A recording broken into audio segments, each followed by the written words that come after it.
ಸರ್ಕಾರಕ್ಕೆ ಮುಟ್ಟಿಸುವ ಕೆಲಸವನ್ನು ಮಾಡಬೇಕೆನ್ನುವಂಥ ಒಂದು ನಿರ್ಧಾರವನ್ನು ಮಾಡಿರ್ತೇವೆ ಬೈಂದೂರು ಮಂಡಲದಿಂದ. ಆ ಮೂಲಕ ನಾವು ಈ 17ನೇ ಬಜೆಟ್ನಲ್ಲಿ ಸುಮಾರು 4,28,000 ಕೋಟಿ 48,000 ಕೋಟಿ ಬಜೆಟ್ನಲ್ಲಿ ಈ ಭಾಗಕ್ಕೆ, ಕರಾವಳಿ ಭಾಗಕ್ಕೆ ಅದರ ಸಾಲದ ಅಂಶ ಮಾತ್ರ 1,25,000 ಕೋಟಿ ಸಾಲ ಮಾತ್ರ ನಮ್ಮ ಭಾಗ ಬಂದು ಬಿಟ್ಟರೆ ಯಾವುದೇ ಪ್ರಯೋಜನ ನಮಗೆ ಬರಲಿಲ್ಲ. ಹಾಗಾಗಿ ಇದನ್ನು ಈ ಭಾಗದ ಜನರ ಒಂದು ಆಕ್ರೋಶವನ್ನು ಸರ್ಕಾರಕ್ಕೆ ಮುಟ್ಟಿಸುವ ಒಂದು ಕೆಲಸ ಆಗಬೇಕಾಗಿರೋದ್ರಿಂದ ಬೈಂದೂರು ವಿಧಾನಸಭಾ ಕ್ಷೇತ್ರದ ಎಲ್ಲ ಗ್ರಾಮ ಪಂಚಾಯತ್ಗಳಲ್ಲಿ ಏಕಕಾಲದಲ್ಲಿ ಇವತ್ತು ಪ್ರತಿಭಟನೆಯನ್ನು ಹಮ್ಮಿಕೊಂಡಿದ್ದೇವೆ.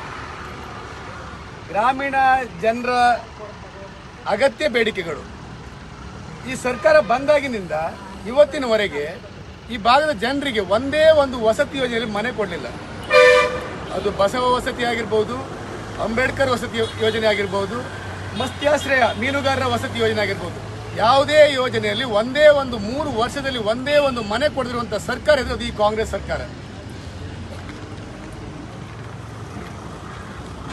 ಆಮೇಲೆ ಉದ್ಯೋಗ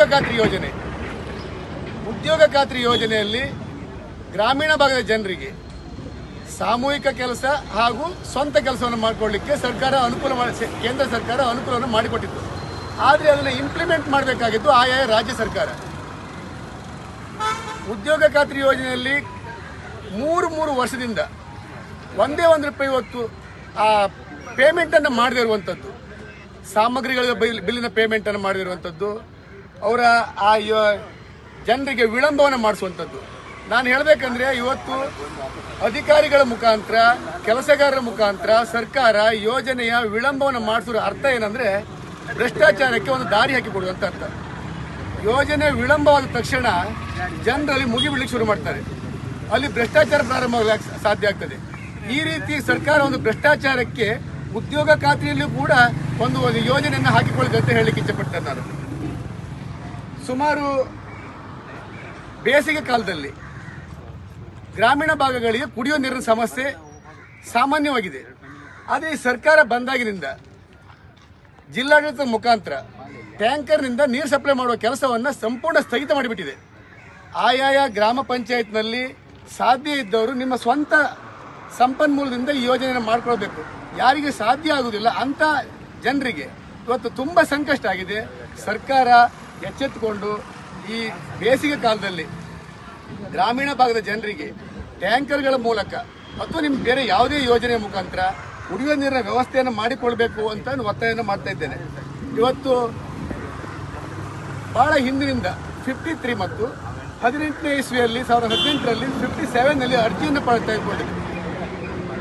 ಇದೇ ಸಿದ್ದರಾಮಯ್ಯ ಸರ್ಕಾರ ಇರುವಾಗ 57ನಲ್ಲಿ ತೆಗೆದುಕೊಂಡ ಅರ್ಜಿಯನ್ನು ಇವತ್ತು ಅದಕ್ಕೆ ಬೇರೆ ಬೇರೆ ಕಾನೂನನ್ನು ಹೇರುವುದರ ಮುಖಾಂತರ ಆ ಅರ್ಜಿಯ ಸುಮಾರು ವಣಸೆ ಹೋಬಳಿಯಲ್ಲಿ ಇರುವಂಥ ಒಂದು 26,000 ಅರ್ಜಿಯಲ್ಲಿ ಸುಮಾರು 600 ಅರ್ಜಿಯನ್ನು ಬಿಟ್ಟರೆ ಮತ್ತೆಲ್ಲದನ್ನು ರಿಜೆಕ್ಟ್ ಮಾಡಿದ್ದಾರೆ. ಅರ್ಜಿಯನ್ನು ತೆಗೆದುಕೊಳ್ಳುವಾಗ ಇಲ್ಲದೆ ಇರುವಂಥ ಕಾನೂನನ್ನು ಈಗ ಹೇರಿ ಆ ಅರ್ಜಿಯನ್ನು ಯಾವುದೇ ಪ್ರಯೋಜನಕ್ಕೆ ಬಾರದ ರೀತಿಯಲ್ಲಿ ಮಾಡಿದ್ದಾರೆ. ನಾವು ಒತ್ತಾಯ ಮಾಡ್ತಾ ಇರುವಂಥದ್ದು ರೈತರ ಆ ವರ್ಗ ಭೂಮಿಗೆ ಸಂಬಂಧಪಟ್ಟಂಥ ಹಕ್ಕನ್ನು, ಸರ್ಕಾರಿ ಭೂಮಿಯನ್ನು 53 ನಮೂನೆಯಲ್ಲಿ ಏನು ತಗೊಂಡಿದ್ದೀರಿ ಅದನ್ನು ರೈತರಿಗೆ ಕೊಡಬೇಕು. ಹಾಗೂ 57ನಲ್ಲಿ ತೆಗೆದುಕೊಂಡ ಅರ್ಜಿ ತೆಗೆದುಕೊಳ್ಳುವಾಗ ಯಾವ ರೀತಿ ಕಾನೂನನ್ನು ಅಳವಡಿಸಿಕೊಂಡಿದ್ದೀರಿ ಅದೇ ಮಾರ್ಗಸೂಚಿಯಲ್ಲಿ ಅವರಿಗೆ ಆ ಜಮೀನಿನ ಹಕ್ಕುಪತ್ರನ ಕೊಡಬೇಕಂತ ಒತ್ತಾಯವನ್ನು ನಾವು ಮಾಡ್ತಾ ಇದ್ದೇವೆ. ಈಗ ಸಂಧ್ಯಾ ಸುರಕ್ಷಾ, ವಿಧವಾ ವೇತನ ಇಂಥ ಪಿಂಚಣಿಗಳನ್ನು 600-800 ರೂಪಾಯಿ ಅಂಥ ಒಂದು ವೃದ್ಧಾಪ್ಯ ವೇತನ ಅಂತ ಪಿಂಚಣಿಗಳನ್ನು ತೆಗೆದುಕೊಳ್ಳಲಿಕ್ಕೆ 40,000 ಮಿತಿ ಇರುವಂಥ ಒಂದು ಇದನ್ನು ನೀವು ಯಾವುದು ಇನ್ಕಮನ್ನು ಅದನ್ನು ಮತ್ತು 32,000 ರೂಪಾಯಿಗೆ ಮಿತಿಗೊಳಿಸಿ ನೀವು ಪುನಃ ಮಾಡ್ಕೊಂಡು ಬರಬೇಕು ಅಂತ ಹೇಳುವಂಥ ಮಾತನ್ನು ಹೇಳ್ತಾ 1-2 ತಿಂಗಳ ಪಿಂಚಣಿಯನ್ನು ಕಂಪ್ಲೀಟ್ ಸರ್ಕಾರ ನಿಲ್ಲಿಸುವ ಒಂದು ಹುನ್ನಾರವನ್ನು ಇವತ್ತು ಮಾಡಿಕೊಂಡಿದೆ. ಸರ್ಕಾರ ಯಾವುದೇ ರೀತಿಯಲ್ಲಿ ಈ ಪಿಂಚಣಿಯನ್ನು ನಿಲ್ಲಿಸಬಾರ್ದು. ಬಡ ಜನರ, ಅಂಗವಿಕಲರ, ಮನಸ್ವಿನಿಯವರ, ವಿಧವೆಯವರ ಆ ಪಿಂಚಣಿಯನ್ನು ನಿಲ್ಲಿಸಬಾರ್ದು. ಸರ್ಕಾರ ತಕ್ಷಣಕ್ಕೆ ಅವರ ಪಿಂಚಣಿಯನ್ನು ಅವರಿಗೆ ಕೊಡಬೇಕು ಅನ್ನೋ ಒತ್ತಾಯವನ್ನು ನಾವು ಮಾಡ್ತಾ ಇದ್ದೇವೆ. ಹಾಗೆ ಕಳೆದ ಬಾರಿ ಬಜೆಟ್ನಲ್ಲಿ ಸಿದ್ದರಾಮಯ್ಯನವರೇ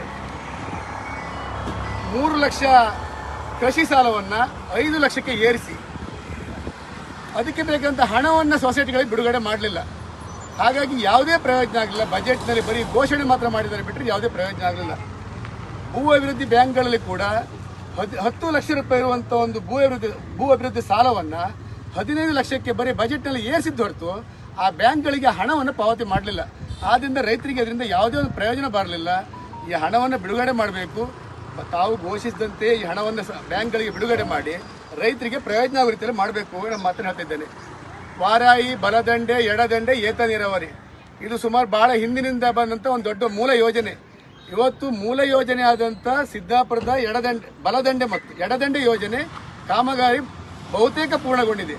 ಆದರೆ ಬಲದಂಡೆ, ಏತ ನೀರಾವರಿ ಇದನ್ನು ಪ್ರಾರಂಭ ಮಾಡಲಿಲ್ಲ.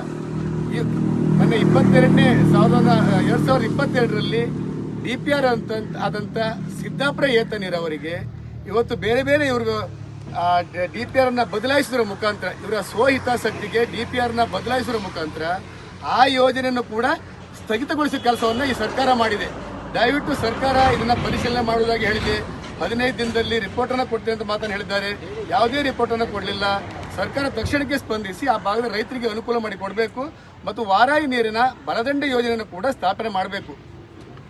ತಕ್ಷಣಕ್ಕೆ ಅದನ್ನು ಸ್ಥಾಪನೆ ಮಾಡೋದ್ರ ಮುಖಾಂತರ ಇಡೀ ಬೈಂದೂರು ಕ್ಷೇತ್ರದ ಜನರಿಗೆ ವಾರಾಯಿ ನೀರಿನ ಒಂದು ಸವಲತ್ತನ್ನು ಒದಗಿಸಿಕೊಡಬೇಕು ಅಂತ ಮಾತನ್ನು ಹೇಳ್ತಾ ಇದ್ದೇನೆ. ಜಲ್ ಜೀವನ್ ಮಿಷನ್ ಯೋಜನೆ ಅಡಿಯಲ್ಲಿ ಸಾವಿರಾರು ಕೋಟಿಯ ಒಂದು ಅನುದಾನ ಬಂದಿದೆ ಭಾಗಕ್ಕೆ. ಆದರೆ ಇವತ್ತು ಆ ಯೋಜನೆಗೆ ಅರಣ್ಯದ ಒಂದು ಮಾರ್ಗಸೂಚಿಯನ್ನು ಇವರು ಮೊದಲಾಗಿ ಮಾಡ್ಕೊಳ್ಳದೆ ಇರೋದ್ರಿಂದ ಮತ್ತೆ ಮೂಲ DPR ಇರುವಂಥ ಹೊಸಂಗಡಿಯಲ್ಲಿರುವ ಮೂಲ DPR ಅನ್ನು ಇವರು ಬದಲಾಯಿಸಿ ಕೆಳಗೆ ಸಿದ್ದಾಪುರದ ಈ ಹೋರಿಯಬ್ಬೆ ಡ್ಯಾಮ್ಗಿಂತ ಕೆಳಗೆ ಇನ್ನೊಂದು ಪ್ಲೇಸಿಗೆ ಅದನ್ನು ಸ್ಥಳಾಂತರ ಮಾಡಿರೋದ್ರಿಂದ ಈ ಯೋಜನೆ ಕೂಡ ಹಳ್ಳ ಹಿಡಿಯುವ ಕೆಲಸವನ್ನು ಮಾಡಿಸಿದ್ದಾರೆ.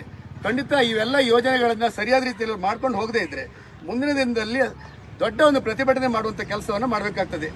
ಇವತ್ತು ಅಡಿಕೆ ಬೆಳೆಗಾರರಿಗೆ ಸುಮಾರು 250ರಿಂದ 300 ರೂಪಾಯಿ ಒಳಗೆ ಸಿಗ್ತಿರುವಂಥ ಮೈಲ್ತುತ್ತನ್ನು 500ರಿಂದ 600 ರೂಪಾಯಿವರೆಗೆ ಏರಿಕೆ ಮಾಡುವಂಥ ಸ್ಥಿತಿ ನಿರ್ಮಾಣ ಆಗಿದೆ. ಇವತ್ತು ಈ ರೈತರಿಗೆ ಆ ಮೈಲ್ತುತ್ತಿನ ಬೆಲೆಯನ್ನು ಇಳಿಸಬೇಕು ಹಾಗೂ ಮೈಲ್ತುತ್ತಿಗೆ ಸಂಬಂಧಪಟ್ಟಂಥ ಆ ಸಬ್ಸಿಡಿ ಹಣವನ್ನು ಸಕಾಲದಲ್ಲಿ ಪಾವತಿ ಮಾಡಬೇಕಿರುವಂಥ ಮಾತನ್ನು ಹೇಳ್ತಾ ಇದ್ದೇನೆ.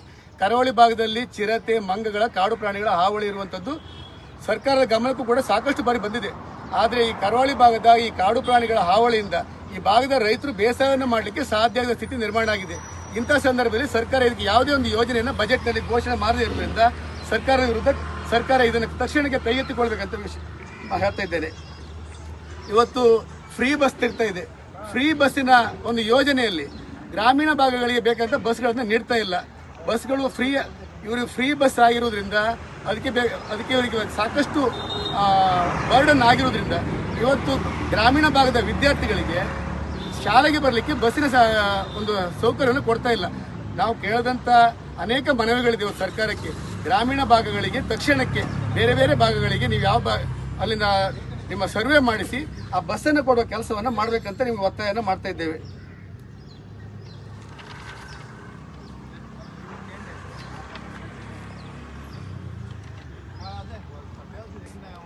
ಹಾಗೆ ತಕ್ಷಣ ಈ ಉದ್ಯೋಗ ಖಾತ್ರಿಗೆ ಸಂಬಂಧಪಟ್ಟಂತ ಹಣವನ್ನು ಬಿಡುಗಡೆ ಮಾಡುವುದು. ಹಾಗೆ ನಮ್ದು ಒಂದೊಂದು ಸುಮಾರು ಗಂಗಾ ಕಲ್ಯಾಣದ ಯೋಜನೆಯನ್ನು ಕೂಡ ಈ ಯಾವುದೇ ಇಂಪ್ಲಿಮೆಂಟ್ ಮಾಡ್ತಾ ಇಲ್ಲ.